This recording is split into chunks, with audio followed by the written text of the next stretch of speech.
మొదటి నుంచి చూస్తే మనకి జియో నుంచి స్పామ్ కాల్స్ అంటే స్పామ్ మెసేజెస్ ఏవైతే ఉంటాయో సో వాటిని కంట్రోల్ చేయడం కోసం డో నాట్ డిస్టర్బ్ ఫీచర్ అయితే తీసుకొచ్చింది. ఈ ఫీచర్ మనకి మై జియో యాప్ లో అయితే అందుబాటులో ఉంటుంది అనమాట.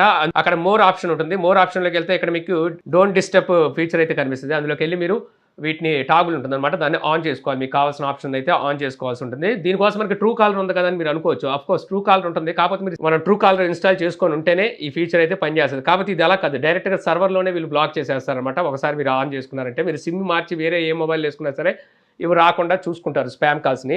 ఎలా చూసుకున్నప్పటికీ వస్తూనే ఉన్నాయన్నమాట. నెంబర్లు మార్చి డిఫరెంట్ నెంబర్ నుంచి అయితే చేస్తూనే ఉన్నారు. ఆల్రెడీ ట్రాయ్ కూడా గట్టిగా వార్నింగ్ ఇచ్చింది, కొత్త చట్టాలు కూడా తీసుకొస్తున్నాం అని చెప్పేసి. అంటే ఈ పబ్లిక్ నెంబర్స్ నుంచి కాల్స్ చేయకూడదు అనమాట, ప్రమోషనల్ కాల్స్. వాళ్ళ కోసం సపరేట్ నెంబర్ని అయితే ఇస్తాము, బిజినెస్ నెంబర్ని అన్నారు. సో అది వచ్చేదాకా తప్పదేమో.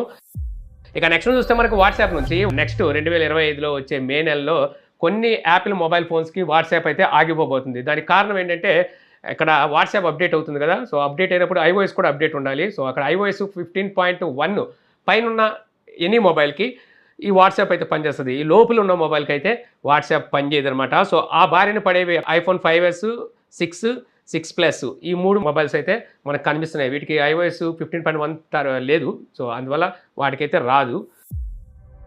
ఇక నెక్స్ట్ న్యూస్ చూస్తే మనకి iQOO 13 మొత్తానికి ఈ మొబైల్ని ఈ రోజు మన ఇండియాలో అయితే iQOO లాంచ్ చేసింది. ఈ మొబైల్ ఆల్రెడీ వీళ్ళు చైనాలో లాంచ్ చేశారు, మంచి ప్రైస్లో తీసుకొచ్చారు. అక్కడ 42,000 రూపాయలు ఏమో మొబైల్ ప్రైస్ పెట్టారు. నేను ఆల్రెడీ మీకు చెప్పాను, మన ఇండియాలోకి వస్తే 47 నుంచి 50,000 రూపాయల మధ్యలో ఈ మొబైల్ ప్రైస్ ఉండొచ్చు ఆఫర్స్తో కలిపి అని చెప్పేసి. నేను అనుకున్నంత తక్కువకి రాలేదు ఇది. ఒకసారి మొబైల్ స్పెసిఫికేషన్ చెప్పేస్తాను, క్విక్గా చూసేయండి. హలో, लास्ट वीक Xiaomi के इवेंट का जो 9th को हो रहा है दिल्ली में, सो मुझे उसी के लिए चेक करना था कि आप आ पाओगे? कल बता सकता हूँ, अभी मेरे को फीवर है थोड़ा. अच्छा नो वरीज, ठीक है, आप नो वरीज, आप मुझे कल बता देना. अच्छा ठीक है. సో ఈ మొబైల్లోని స్పెసిఫికేషన్ మీకు క్విక్గా చెప్పేస్తాను. సో మొబైల్లోని డిస్ప్లే మీకు 6.82 ఇంచెస్ 2K AMOLED డిస్ప్లే అయితే ఉంటుంది. 144 Hz డిస్ప్లే రీఫ్రెష్ రేట్కి సపోర్ట్ చేస్తుంది. Qualcomm Snapdragon 888 ఈ ప్రాసెసర్ అయితే ఉంటుంది. ఇది ఒక అగ్నిపర్వతం, మీకు తెలిసిందే కదా. ఇక రేర్ సైడ్ మనకి ట్రిపుల్ కెమెరా సెటప్ ఉంటాయి. 3 కెమెరాలు 50 మెగాపిక్సెల్తో వస్తాయి. ఫ్రంట్ కెమెరా 32 మెగాపిక్సెల్ ఉంటుంది. 6150 mAh battery, 120 watt fast charging సపోర్ట్తో వస్తుంది. వైర్లెస్ ఛార్జింగ్ అంటూ ఉండదు. మొబైల్ ప్రైస్ కనుక చూస్తే 12GB 256GB వేరియంట్ 59,999 రూపాయలు ప్రైస్ పెడితే, 16GB 512GB వేరియంట్ 59,999 రూపాయలు ప్రైస్ పెట్టారు. నేను అనుకున్న దాని మీద దాదాపుగా 5 నుంచి 7,000 రూపాయలు ప్రైస్ ఎక్కువే పెట్టారు అనొచ్చు. అయితే ఆఫర్లు చూసుకుంటే మనకి HDFC ICICI కార్డు మీద ఆఫర్ అయితే ఉంది. 3,000 రూపాయల వరకు మనకి డిస్కౌంట్ అయితే లభిస్తుంది అనమాట, ఈ 2 కార్డ్స్ యూజ్ చేస్తేనే. సో అక్కడ చూస్తే మీకు ఆ బేస్ వేరియంట్ 52,000 రూపాయలకి అయితే వస్తుంది. అయినప్పటికీ ఎక్కువైంది. అలా చూసుకున్నా నాకు అనిపిస్తుంది 4 నుంచి 5,000 రూపాయలు ఎక్కువైంది అనిపిస్తుంది. ఎందుకంటే చైనాలో 42,000 రూపాయలు లాంచ్ చేసిన మొబైల్ మనకి కనీసం 5,000 పెంచి తీసుకొచ్చారనుకున్న ఒక తల్లి బిడ్డ క్షేమంగా ఉంటుంది. బట్ ఒకసారికి ఎక్కువైంది. అయితే ఒక విషయం ఒప్పుకోవచ్చు అనమాట, రియల్మీ GT రీసెంట్గా తెచ్చిన GT7 ప్రోతో కంపేర్ చేస్తే బెటర్గానే ఉంది. కాకపోతే డిస్ప్లే పరంగా చూస్తే దీనికన్నా మీకు అది చాలా బెటర్ డిస్ప్లే అవుతుందన్నమాట రియల్మీ GT7 Pro.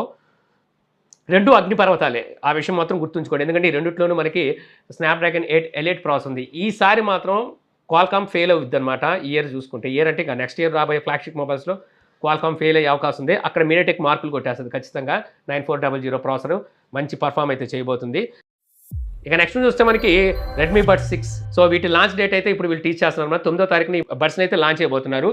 యాక్చువల్గా అదే రోజున మనకి రెడ్మీ Note 14 సిరీస్ మొబైల్స్ని అయితే లాంచ్ చేయబోతుంది. సో నా దగ్గర ఆల్రెడీ మొబైల్ వచ్చింది, అలాగే బడ్స్ కూడా నా దగ్గర ఉన్నాయి, నేను ఆల్రెడీ టెస్ట్ చేస్తున్నాను. సో వీటి అన్బాక్సింగ్ అలాగే ఫుల్ రివ్యూ మీకు 9వ తారీఖు ఉంటుందన్నమాట. మిస్ అవ్వకుండా ఉండండి. సో చూడండి, ఎందుకంటే మొబైల్ కొనే ముందు మీకు చాలా విషయాలు తెలియాల్సి ఉంటుందన్నమాట. ఆ మొబైల్ ఎలా ఉంటుందనేది గట్టిగా వేయబోతున్నారు. ఇక నెక్స్ట్ చూస్తే రియల్మీ నియో 7. సో ఈ మొబైల్ మనకి డిసెంబర్ 11వ తారీఖున అయితే చైనాలో లాంచ్ చేయబోతున్నారు. ఇప్పుడు ఈ మొబైల్లోని ప్రాసెసర్ని టీచ్ చేస్తున్నారు అనమాట. మీడియాటెక్ డెమెన్సిటీ 9300 ఈ ప్రాసెసర్తో రాబోతుందంట. అలాగే వేపర్ కూలింగ్ ఛాంబర్ పెద్దదైతే తీసుకురాబోతున్నట్టుగా తెలుస్తుంది.